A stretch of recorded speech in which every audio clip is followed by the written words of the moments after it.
E aí, investidores, tudo tranquilo? Mais um domingo, mais um vídeo aqui do quadro Oportunidade ou Furada no canal. Antes de mais nada, eu peço que você já deixe seu like, se inscreva caso você ainda não seja inscrito e continue aqui me apoiando no canal porque é uma coisa que eu gosto de fazer, acredito que muitos de vocês gostem, porque sempre que eu posto um vídeo desse eu ganho mais inscritos, vocês também curtem, enfim, eu peço que você já deixe um like, caso você ainda não seja inscrito, você se inscreva. Para quem não conhece esse quadro, eu vou fazer um resumo bem rápido. Se eu não me engano, esse já é o nono ou oitavo, acredito que nono vídeo desse quadro aqui no canal. É um quadro que eu falo bem brevemente sobre algumas empresas da nossa bolsa brasileira que eu entendo, de maneira geral, serem oportunidades ou furadas. É bom deixar claro que tudo que eu falo aqui é só minha opinião de um investidor iniciante que investe há quase que 2 anos aqui na nossa bolsa. Então, obviamente, é muito difícil você dizer que que uma empresa é uma oportunidade ou que ela é uma furada, mas para entrar até na brincadeira aqui desse quadro, eu sempre tento caracterizar de um jeito ou de outro. Obviamente não é para você comprar ou vender uma ação simplesmente por qualquer vídeo no YouTube, seja meu ou de qualquer outro influenciador. Então, de uma maneira ou outra, eu quero só deixar claro mais uma vez que nada aqui é uma indicação nem de compra nem de venda, é simplesmente minha opinião. Então vamos direto para o vídeo. Bem, pessoal, a primeira ação que eu trago no vídeo de hoje é a ação de código CAML3 do grupo Camil. Bem, pessoal, acredito que muitos de vocês conheçam o grupo Camil, que hoje já é um conglomerado de diversas empresas, tanto no Brasil quanto fora do Brasil, como a gente pode ver aqui. Que obviamente a maior delas é o Camil, que leva o nome do grupo, como a gente pode observar aqui, que em grande parte trabalha com plantio e venda de arroz, mas a gente pode ver que tem diversas outras marcas e empresas, como a União, que produz café e outras sementes, Coqueiro, que trabalha com enlatados, a Malha, que trabalha com massas, a Mabel também, que muita gente conhece pelos biscoitos, enfim, diversas outras empresas, como vocês podem ver aqui. É um grupo muito grande que tem diversas empresas e atua em grande parte da América Latina. Quanto aos seus múltiplos, a gente pode observar que nos últimos 12 meses apresentou um dividendo yield de um pouco menos de 4%, sendo negociado a um preço sobre valor patrimonial ali abaixo de 1 e um PL ali que pode parecer um pouco atrativo para muitos de 5,56. Para além disso, a gente pode observar uma desvalorização nos últimos 12 meses de quase 25%. É bom a gente deixar claro que, obviamente, é uma empresa que ela atua em diversos setores, mas, de maneira geral, obviamente, as commodities sim influenciam o resultado da empresa, como é o caso do arroz, mas obviamente é bom a gente entender que, diferente de outras commodities, a gente pode entender o arroz como sendo uma das commodities essenciais, principalmente no nosso cenário brasileiro, que é onde tem a maior parte da atuação da empresa, mas ainda assim é uma empresa que, como eu mostrei, ela atua em diversos setores, em massas, enlatados, biscoitos, enfim. Ou seja, ela depende muito sim também da sua própria capacidade de estar se diversificando e ampliando sua atuação no mercado nacional. Quanto ao dividendo yield, a gente pode ver aqui que ela tem uma média nos últimos 10 anos ali de um pouco mais de 2,5%, ou seja, não é uma empresa que você vai buscar um retorno em dividendos. A gente pode observar que o auge dela foi no ano de 2020, que ela pagou um pouco mais de 5%, mas via de regra ela vai estar sempre pagando ali por volta de 2, 2 e pouco, ou seja, não é uma empresa focada em dividendos. Dessa forma, é uma empresa que você tem que esperar um crescimento. E em relação ao crescimento, a gente pode ver alguns múltiplos que é interessante a gente observar. A margem líquida da empresa é uma margem relativamente apertada, ali de 4,71% atualmente. Nos últimos 5 anos, vem apresentando um crescimento médio de 6%, o que eu também não considero muito atrativo, sendo que é uma empresa que você tem que buscar majoritariamente o crescimento dela, ou seja, já não é um múltiplo que eu gosto muito. E da mesma forma, a dívida líquida sobre a EBITDA, que também está ali, não chega a ser alarmante, mas é uma dívida para você ficar um pouco atento. É uma empresa que vem sofrendo bastante, principalmente nos seus resultados, como a gente pode observar aqui. Ela traz como o quarto trimestre de 2022, mas nesse caso a gente pode entender que esse resultado ele se mostra até fevereiro de 2023, ou seja, já engloba parte desse ano corrente. E dessa mesma forma a gente pode observar, seja no EBITDA ou no próprio lucro líquido da empresa, que sim, ela sofreu muito, seja a comparação trimestre a trimestre ou no mesmo período do ano a ano, no qual ela teve uma queda, ou seja, no seu EBITDA de mais de 30%, ou no seu lucro líquido, que ela viu encolher quase que 90%, ou seja, foi um resultado muito preocupante. E da mesma forma, investidores, a gente pode ver que isso se retratou na própria cotação da empresa, que nos últimos 12 meses, como eu já mostrei, só vem tendo suas cotações caindo. Enfim, sendo bem direto, é uma das grandes do mercado? É. Mas é uma empresa que eu particularmente fico de fora. Eu entendo que eu já trouxe empresas que têm situações mais alarmantes. Não é o caso da Camil. Eu entendo que é uma empresa que definitivamente, principalmente no último resultado, apresentou preocupantes. Mas ainda assim eu já trouxe empresas que estão em situações muito mais delicadas que a Camil. A Camil não é uma empresa que não tem especulações de quebrar ou de nada similar. É simplesmente o setor que ela atua e os próprios resultados que ela vem trazendo que não se mostram interessantes para uma empresa que você queira aportar. Essa é a minha opinião. Por isso que entre oportunidade ou furada, eu destaco a Camil como furada. Mais uma vez, eu cumpro ressaltar que é só minha opinião. Não significa que ela é uma empresa que vai quebrar, que você vai perder seu dinheiro investido, nada disso. É só porque entre oportunidade ou furada, o intuito aqui do canal, desse quadro especificamente, é eu tomar um lado e eu entendo que a Camil, entre oportunidade ou furada, é uma furada. Por isso que eu fico de fora, ainda mais tendo outras oportunidades melhores no setor. Bem, investidores, dando sequência, a próxima ação que eu trago no vídeo é a ação da Ferbasa, de código FESA4. Bem, a Ferbasa, ela atua em diversos ramos, partindo desde energia elétrica, produção florestal, enfim, mas as duas maiores partes do seu conglomerado dizem respeito à mineração e à siderurgia. Bem, quanto aos múltiplos da Ferbasa, nos últimos 12 meses ela apresentou ali um dividendo yield de quase 7%, sendo atualmente negociada a um preço sobre valor patrimonial de um pouco mais ali de 1,3 e sendo negociada também a um PL de 4,56. Ainda assim, nos últimos 12 meses tem apresentado uma desvalorização de um pouco mais de 8%. Bem, um múltiplo que eu sempre gosto de passar é a questão do dividendo yield histórico. A gente pode ver que, em média, a Ferbasa é uma empresa que vai estar distribuindo ali cerca de 6 e pouco por cento de dividendo ao longo dos anos. Obviamente tem anos que ela distribui mais, mas a média é exatamente em volta de 6 e pouco. Ou seja, pode sim ser uma empresa considerada para uma carteira de dividendos. Mas o importante é a gente lembrar que, embora a Ferbasa tenha muito da sua atuação, produção diversificada entre N fatores, a gente tem que lembrar que, em grande parte, ela depende sim da siderurgia, ou seja, ela trabalha assim com metais, e dessa forma ela depende de um mercado aquecido. Mas, de maneira geral, a gente pode ver que é uma empresa que tem uma dívida líquida sobre EBITDA muito controlada, tem uma margem líquida também excelente, e para além disso, nos últimos 5 anos tem conseguido apresentar um crescimento ali de quase 25% em média. Mas como eu disse, pessoal, é bom a gente ter esse entendimento que a Ferbasa ela vai sim estar dependendo de um mercado aquecido e pode sim ser considerada uma empresa cíclica. Quanto aos seus últimos resultados divulgados para o primeiro trimestre de 2023, a gente pode observar que teve tanto uma queda na comparação do final do ano passado quanto para o início desse ano, como a gente pode observar aqui, de uma queda de um pouco mais de 13%, assim como também na comparação do primeiro trimestre desse ano para o primeiro trimestre de 2022, que também caiu ali quase que 50%. Enfim, pessoal, não vou me alongar muito na Ferbasa. A Ferbasa é uma empresa bem redonda, para você que busca aquela empresa que vai estar ali distribuindo todos os anos cerca de 6, 5, até um pouquinho mais em anos excelentes de dividendos, eu indico sim que você estude a empresa. Dessa forma, de maneira geral, eu entendo a Ferbasa como uma oportunidade. Particularmente, eu entendo que ela ainda vai sofrer um pouco nesse ano de 2023, ou seja, pode vir a se tornar uma oportunidade ainda maior no decorrer do ano, mas enfim, a gente está falando de renda variável, não tem como a gente ficar aqui especulando ou prevendo alguma coisa. De maneira geral, é uma empresa que depende muito não só da sua produção, como das suas vendas.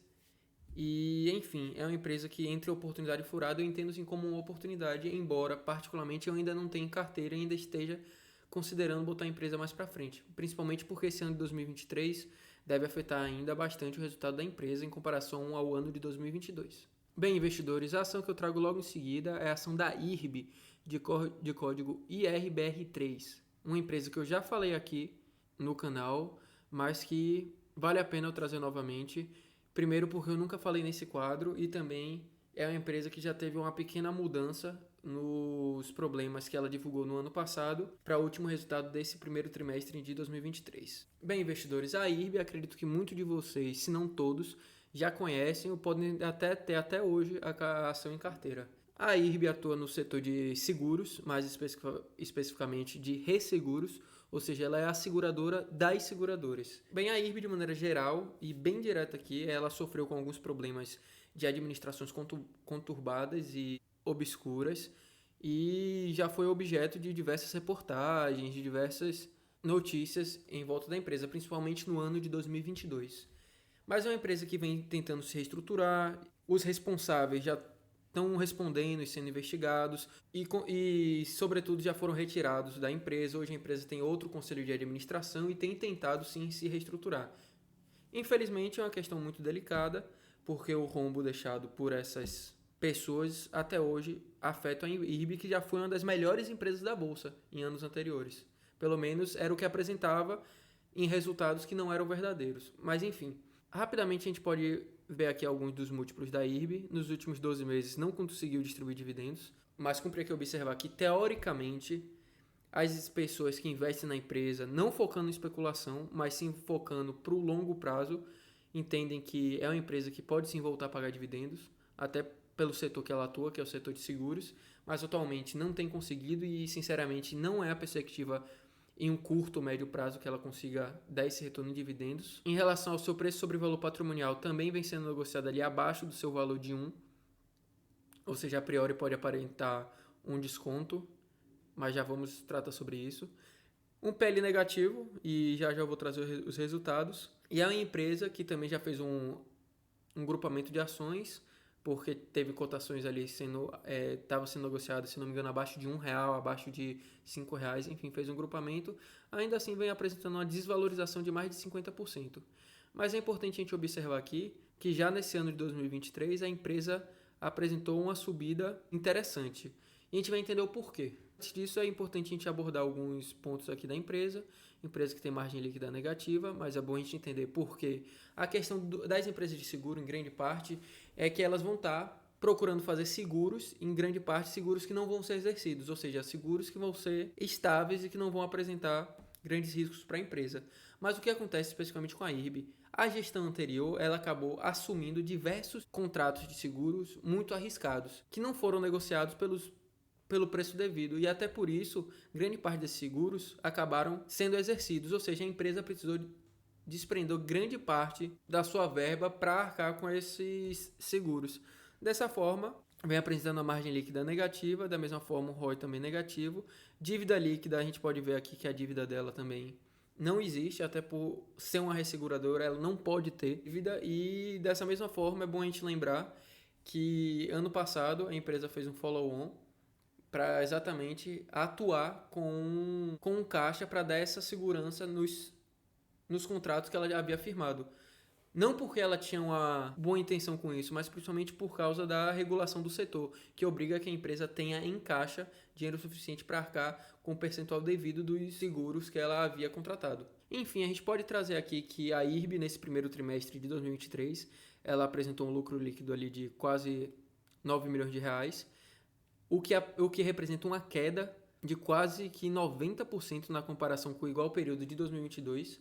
É bom a gente lembrar também que existiu um acordo junto com o Departamento de Estados Unidos de 5 milhões de dólares, que obviamente afetou esse resultado, mas já foi impactado no resultado da empresa. E esses 5 milhões de dólares é bom a gente lembrar que é mais de 20 milhões de reais. Ou seja, impactou diretamente, mas ainda assim, mesmo desconsiderando, a empresa iria ter lucrado menos ainda do que o primeiro trimestre do ano de 2022. Ainda assim, pessoal, é bom a gente lembrar que a IRB, por diversos trimestres, ela veio apresentando prejuízo, principalmente no ano passado. E dessa forma, é bom a gente desconsiderar essa comparação ao primeiro trimestre desse ano de 2022, mas com ao longo do ano de 2022, que a empresa começou a reportar prejuízos alarmantes. Ou seja, esse lucro, ainda que pequeno, de quase 9 milhões de reais, no entender de muita gente, e particularmente eu também vejo assim, representa mais um respiro do que a empresa vai se salvar, está se salvando. Mas dessa mesma forma, como eu disse, logo depois da divulgação desse resultado, as cotações da empresa subiram muito, exatamente porque isso já apresentava que a IRB poderia voltar a ser lucrativa. E outro ponto positivo que é importante trazer, como eu disse, diversos contratos foram feitos de altíssimo risco pela antiga gestão da empresa, que de maneira geral vem tentando ser renegociados, enfim, mas a gente pode observar que em comparação aos trimestres anteriores, como eu disse, que a sinistralidade estava altíssima, ali 124%, 116%, 93%, já nesse primeiro trimestre a gente pode ver uma queda considerável. E é como eu disse, não significa que a empresa está saudável, até porque a empresa ainda precisa de caixa. Mas o que aparenta, pelo menos pelos resultados recentes da empresa, é que ela vem sim tendo uma gradativa mudança no seu panorama. Bem, de maneira geral, eu dito tudo isso, investidores, eu entendo que no dia de hoje, ainda em 2023, que a IRB não pode ser considerada uma oportunidade. Embora eu tenha trazido diversos pontos que mostram a tentativa de recuperação da empresa, é bom a gente entender que ainda não passa de uma tentativa. A empresa tem ainda diversos contratos de altíssimos riscos, que ainda, pelo menos até 2026 ainda podem afetar diretamente o resultado da empresa. E eu entendo que ainda que você vise não um retorno de dividendos, porque isso definitivamente ainda vai demorar para acontecer, mas se você é um investidor que acredita na empresa e está disposto a segurar ela ainda por muitos anos, pode ser que seja boa para a sua estratégia, mas em um curto período e até por uma falta de perspectiva certeira para o longo prazo, eu estabeleço sim que, na minha visão, a IRB é uma furada. Bem, investidores, a próxima ação que eu trago no vídeo de hoje é a ação de código BPAC11 do Banco BTG. Bem, o Banco BTG é utilizado e conhecido por diversos de vocês que estão aqui assistindo o vídeo. Mas é importante também estabelecer aqui que caso você conheça, mas você não sabe o que necessariamente faz o Banco BTG, o BTG é um banco de investimentos. E, inclusive, pode ser uma alternativa para você que gosta de investir em bancos, mas procura sair do investimento nos bancões tradicionais. E a gente já vai abordar os resultados e as perspectivas para o Banco BTG. Mas antes disso, vamos dar uma olhada em alguns indicadores da empresa, como eu sempre gosto de fazer aqui nesse quadro. Olhando para o dividendo yield, a gente pode ver um dividendo ali de um pouco mais de 2%. Mas é importante a gente entender, antes de mais nada aqui, investidores, que o BTG é diferente de outros bancos, como a gente pode ver o Banco do Brasil pagando ali 8%, 9%, Bradesco pagando 7%, Santander também pagando por volta de 7%, 6%. É importante a gente entender que o BTG é um banco que tem muito mais para crescer do que esses bancões já. E isso está refletido no dividendo, porque obviamente, se você já é um dos maiores do mercado e não tem muito onde crescer, você tem a tendência de distribuir mais dividendos. Por outro lado, se você tem a perspectiva de crescer, você vai estar retendo mais esse lucro e investindo mais na empresa, para eventualmente colher esses dividendos mais gordos. E por isso que é bom a gente entender que o BTG se encaixa exatamente nesse último cenário. De uma empresa que ainda tem muito para crescer, e a gente vai ver, mas eu já adianto, é uma empresa que em média cresce 20% ao ano, e por isso mesmo a gente já pode antecipar que ela vem sendo negociada um PL ali um pouco esticado. Lembrando que a gente está olhando aqui as units, né, a BPEC 11, mas a gente também tem ações ordinárias e preferenciais. É bom a gente ressaltar que a unit está no meio termo em relação ao PL das duas. A ordinária está sendo negociada a um PL acima de 20, até porque a empresa em média cresce um pouco mais de 20% ao ano, e obviamente as ações ordinárias são as ações que o controlador tem, e as preferenciais vão sendo negociadas a um PL um pouco menos de 13. Obviamente é bom a gente ressaltar que todas as três classes de ações têm tag along, mas obviamente as ordinárias são as ações dos controladores e por isso mesmo o mercado enxerga elas de maneira especial. Mas eu trouxe a BPAC 11 não só pelo fato do PL, dos múltiplos dela estarem no meio do caminho entre as ordinárias e as preferenciais, mas também porque a BPAC 11, a gente pode observar aqui, ela é que tem a maior liquidez diária, ou seja, é um fator que a gente tem que levar em consideração. Uma liquidez diária média aqui de mais de 370 milhões de reais. Uns múltiplos interessantes também de olhar, a margem líquida é muito tranquila, mas a gente tem que ficar de olho no crescimento, como eu disse, é uma empresa que se espera muito crescimento, como a gente pode ver aqui, crescimento médio nos últimos 5 anos de mais de 40% e também um ROI de mais de 18%. E a gente pode observar que tanto o lucro líquido quanto a receita, o patrimônio líquido, vem crescendo ao longo dos anos consistentemente, ou seja, é uma empresa que ano após ano vem conseguindo entregar crescimento. E eu já adianto aqui que, obviamente, a perspectiva, até uma visão particular minha, mas também do mercado, até porque, como a gente pode observar, e eu já adianto aqui também, diversas casas de análise indicam compra para a ação do Banco BTG.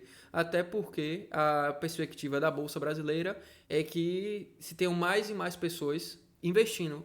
E de maneira geral, acredito que todos aqui saibam, o mercado de ações no Brasil é quase nada em comparação aos mercados americanos, asiáticos, europeus, enfim. E por isso existe uma grande perspectiva de entrada de mais investidores, não só brasileiros como estrangeiros na nossa bolsa. E dessa forma, algumas ações se favorecem dessa entrada de novos investidores.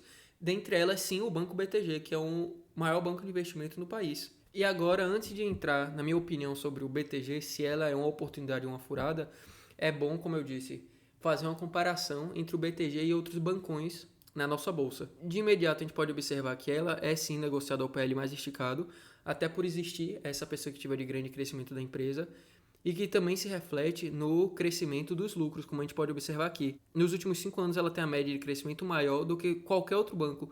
Como eu disse, os grandes bancões, eles não têm perspectiva de grande crescimento. A gente pode ver o Itaú crescendo ali um pouco mais de 4%, o Bradesco ali um pouco mais de 3%, o Banco do Brasil, que vem surpreendendo nesse último ano, 2 anos, cresceu muito, mas ainda assim cresceu 16%, ou seja, nem metade em comparação ao que o Banco BTG cresceu, enquanto que o Santander ali caiu, no caso, teve a diminuição de cerca de 2%.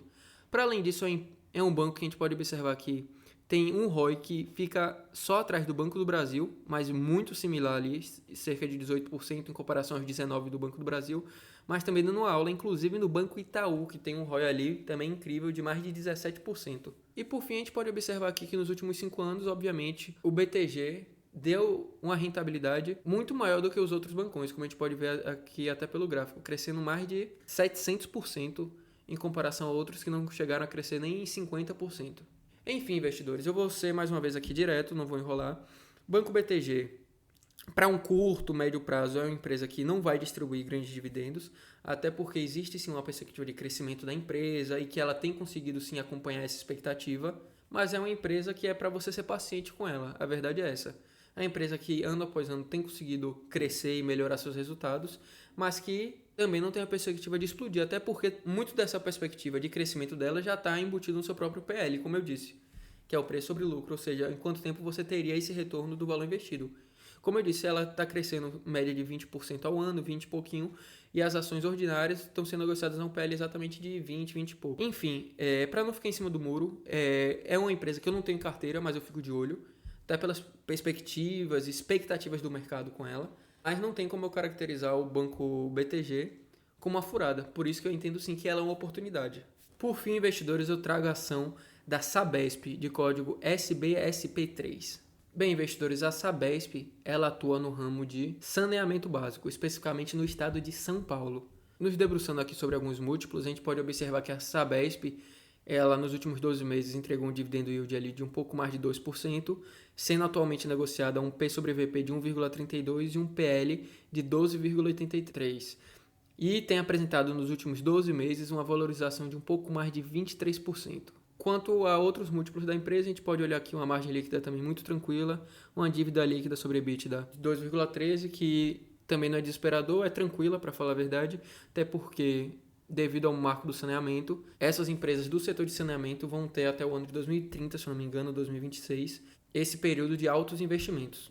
Ou seja, é normal que as empresas do ramo de saneamento tenham essa dívida um pouco mais esticada, o que não é nem o caso do Sabesp, tem uma dívida totalmente controlada. Bem, agora o que é importante a gente entender de Sabesp, e especificamente porque ela também tem apresentado um PL um pouco mais esticado em comparação às suas similares em outros estados. A Sabesp, ela assim como a Sanepar, por exemplo, tem controle estatal. Mas o que acontece? A Sabesp está muito bem encaminhado à privatização dela. Como a gente pode observar aqui, atualmente o governo do estado de São Paulo tem mais de 50% das ações da empresa. Mas existe sim já não só a expectativa como uma realidade que a empresa vá sim se tornar uma empresa de controle acionário privado, de maneira geral, seja pelas pessoas físicas, seja por outros fundos ou empresas. Ou seja, até por isso, a empresa vem sim sendo negociada a múltiplos mais esticados do que as suas similares. Quanto aos seus resultados, a gente pode observar aqui que na comparação do primeiro trimestre desse ano em comparação ao mesmo período do ano passado, teve uma queda de mais de 20% do seu lucro líquido. Entretanto, é importante a gente observar aqui outro ajuste, que é a questão do EBITDA, que teve um crescimento de mais de 18%. E é bom a gente se apegar aqui, porque, ou seja, ela tem conseguido melhorar a sua rentabilidade e a sua gestão. Bem brevemente, é bom a gente entender que o EBITDA ele é basicamente o lucro, só que antes de você retirar impostos, amortização, investimentos, enfim, ou seja, já é um número para você ficar mais detalhado e ficar mais apegado a esse múltiplo, ou seja, é uma empresa assim que tem apresentado um EBITDA, pelo menos na comparação trimestre, bem interessante. Dessa mesma forma, a receita operacional também crescendo, receita de serviço de saneamento também crescendo, ou seja, às vezes é bom você não se apegar muito a essa questão do lucro líquido, mas ver outros múltiplos como eu trago aqui nessa análise.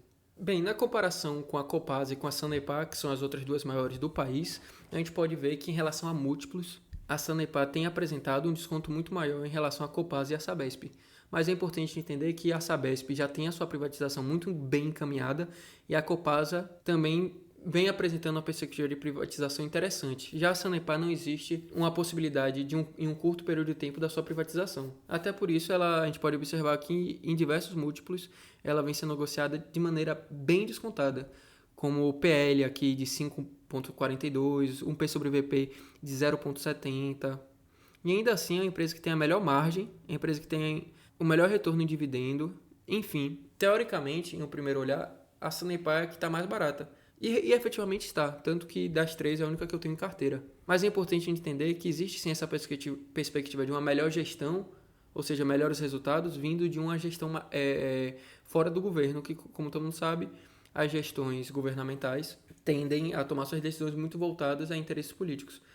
Dessa forma, embora a Sabesp seja assim negociada a múltiplos mais esticados do que principalmente a Sanepar, é bom a gente ficar de olho em relação a essa questão da privatização, que em um médio e longo prazo pode ser muito bom para a empresa. Dessa forma, embora eu prefira a Sanepar, até pelos descontos e resultados dela, eu entendo que a Sabesp tem uma perspectiva com essa privatização boa, mas não só isso, ela está em um setor perene, que é o setor de saneamento, que tem muito para melhorar, principalmente após esse período de altos investimentos que foi estabelecido pelo Marco do Saneamento, mas essa seria uma perspectiva mais para o médio e longo prazo. Dessa forma, embora eu não tenha a Sabesp em carteira e não penso em ter, principalmente sendo negociado a esses múltiplos, eu não tenho como não dizer que a Sabesp não é uma furada, ou seja, entre oportunidade e furada, a Sabesp tem que sim ser caracterizada como oportunidade. Bem, investidores, foi isso. Mais uma vez, deixe seu like antes de sair, se inscreva no canal. Mais uma vez, só lembrando que tudo que eu digo aqui é só minha opinião, é o que eu estudo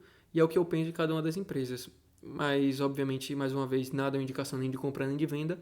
Caso você se interesse por alguma dessas empresas ou tenha mais alguma dúvida, fale aqui embaixo nos comentários ou até entre no site do Investido 10, entre nos resultados dessas empresas e dê uma lida, que também é muito importante para você como investidor ter esse controle. Então, por hoje foi isso. Deixa um like e até a próxima.